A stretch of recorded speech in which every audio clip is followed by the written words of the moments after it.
トイボールファクトリーです。今回は HGUC NRX055 バウンドドッグをテッカテカに塗装していきます。箱はこんな感じ。またでかい箱ですね。画角に収まってません。これは普通のマスターグレードクラスの箱と同じ大きさでしょうか。価格もマスターグレードクラスの5000円。お高い。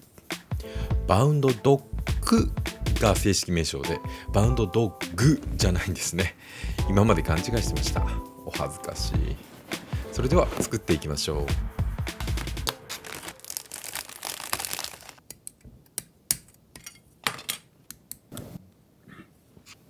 バウンドドッグは機動戦士ゼータガンダムに登場するロザミア・バダムやジェリド・メサなどが登場した可変モビルアーマーですね。特徴的なデザインで有名な機体ですが、今まで一度もプラモデルになったことがなかったようで、35年越しの待望のキット化ということになります。およそ30メートルという巨大さがキット化を妨げていたんでしょうか。バウンドドッグめちゃめちゃ売れてたみたいなんで、こうなったら1万円超えてもいいから、クイーンマンサーとかラスボス系キットも HG で出してほしいですね。パーツは大ぶりで扱いやすく、組み立てやすいですね。前回作った MGEX ユニコーンに比べるとなんと気楽なことか。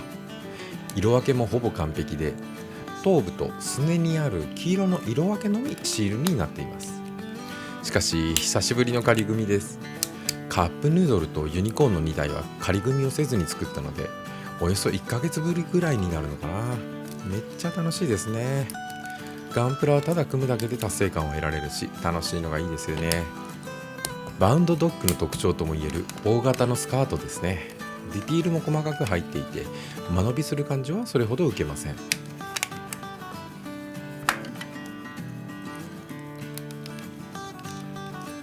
スカートは腰のパーツだけで支えているんですね。これで組み上がり。かっこいい。サイズのせいか造形がシャープに見えますね。これはいい役顔。異形ですね。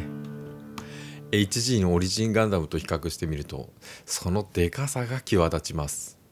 笑っちゃいますね。これはガンダムの世界観からはだいぶ外れた感じがたまらないですね。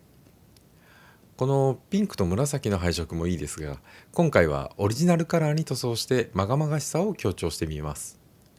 それではバラして表面処理などを行っていきます。後はめ加工を行います。これはビームライフルのセンサー部ですね。下の出っ張りをニッパーでカットします。本体の方の出っ張りもカットして、これで後はめ加工ができました。タミヤの流し込み接着剤で合わせ目を接着していきます。今回はビームライフル拡散目が粒子法に合わせ目が出ます。右腕にも合わせ目が出るんですが、段落ちモールドにして処理しておきました。それとすねですね。ここの合いが悪かったので、瞬間カラーパテで合わせ目を埋めて処理しておきます。筋彫りの彫り直しを行っておきます。しっかりと彫っておくことで墨入れなどがしっかり入るようになります。今回は特に目立つ部分なので、しっかり彫り直しを行いました。表面処理を行います。筋彫り銅のマジックヤスリを400番から1500番まで順にかけました。マジックヤスリは余分な傷がつきにくくていいんですが、そのまま使うと布みたいなものなので曲面に追従しすぎて、あまり引けが処理できていないような気がします。こういった曲面でも引きを処理できるようなコシのあるタイプがあるといいですね。おすすめがあったら教えてください。とりあえずこれで表面が滑らかになったと思います。それではサーフェイスアイボブラックを塗装していきます。はい、もうサフを一周塗装してるんですが、もうテッカテカですね。もちろん乾燥させれば艶消しになるんですが、結構いい感じに表面処理ができていたようです。これはテカテカへの期待が高まります。2周目を塗装して乾燥させておきます。いろいろ映り込んでますね。愛してやまないメタルカラーアイアンで武器やフレームを塗装します。塗装後に拭き取るとツヤが出るというミラクル塗料で使用頻度がめちゃくちゃ高いんですが、また入手困難になっているようで、そろそろそこをつきそうです。そうなったらメカ部分どうやって塗装したらいいんでしょうね。 EX ブラックを塗装していきます。しっかり乾燥させて均質な艶消しになってますね。これに EX ブラックを塗装したらツヤはどうなるでしょうか。まだザラッとしてますね。さらに塗り重ねていきます。なんか映り込みました。かなりテッカテカになってきました。3周目、かなりテカテカになりました。これはいいですね。4周目を塗装し終えて照明がはっきり映り込んでますね。光沢塗装が入るいい曲面です。ガンメタルを塗装していきます。これはすねですね。他に左肩や後頭部などもガンメタルにしておきました。ガンメタルをワンポイントで塗装するとメタリック塗装を引き締めてくれる感じがします。スターブライトシルバーを塗装します。スカートの縁の部分ですね。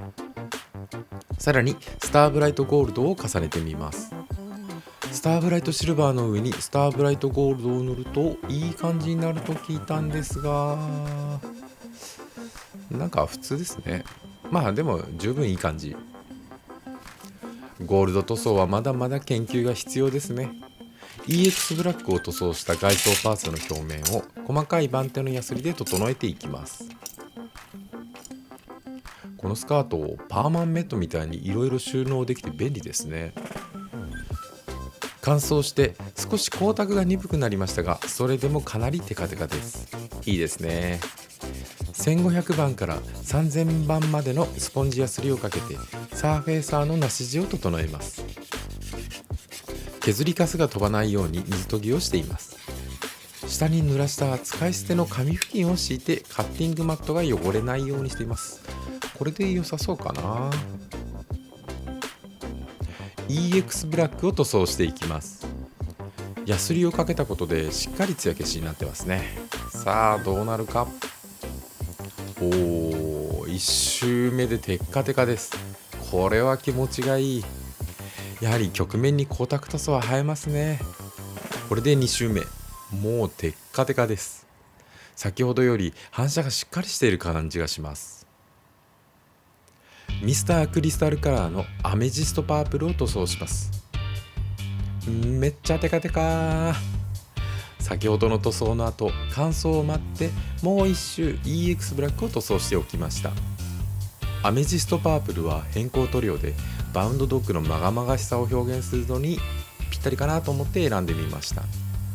悪魔っぽい感じが出たらいいかなと艶消しに予定通りなんですが、先ほどまでの光沢っぷりはどこに行ってしまったんでしょうか。しかもちょっと思ってたより紫っぽすぎる感じがしますね。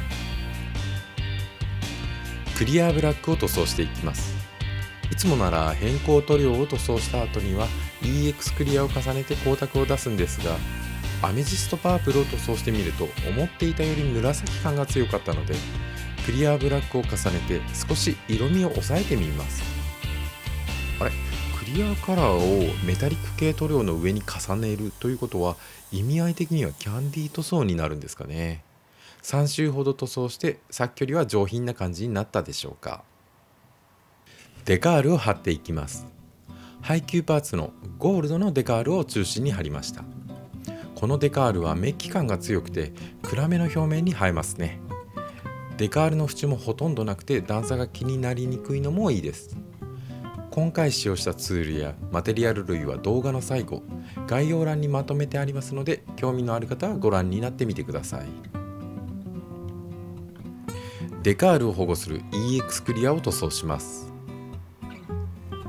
ホコリを払って毎度のことですが、クリーニングブラシでパーツを撫でておくとホコリが静電気でパーツに吸い寄せられてしまうのを予防することができます。最初は半信半疑だったんですが、ホコリが入る確率が確実に減るので塗装が本当に楽になります。ホコリがダメじゃん。対策をしてても入るものは入ります。塗膜から飛び出してつかめるものはすぐ取り除く方が被害が少ないですが、そうでなければ放っておいて乾燥させてからヤスリをかけて取り除いた方が被害が少ないと思います。そして3周ほど塗装して、これでだいたいいいかな。ピッカピカやね。さらにヤスリをかけていきます。いやもうテッカテカやないかいと僕も思うんですが、デカールとの段差を緩和するためのヤスリがけですね。正直これをやらなくてもよかったかなと思います。3000番のスポンジヤスリで優しく表面を整えていきます。ここも水溶きですね。光沢塗装だと普通コンパウンドを使って研ぎ出しを行うのが一般的かなと思うんですが、僕はどうもコンパウンドが苦手なようで何度か試してみたんですがうまくいかず、ヤスリをかけてその上にクリアコートをすることで光沢を出す方が僕には合ってるかなと思いました。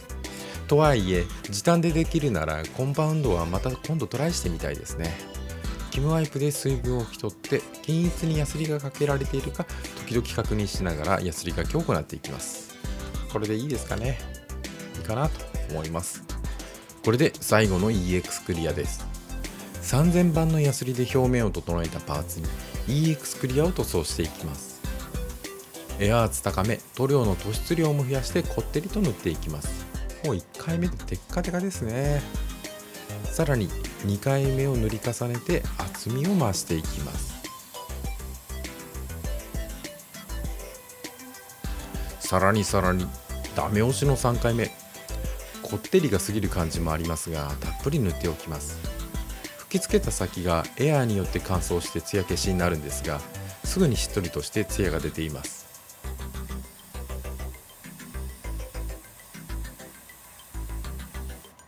何でもかんでも反射してますね。ツヤツヤのテッカテカです。本体の塗装が終わったので部分塗装を行っておきます。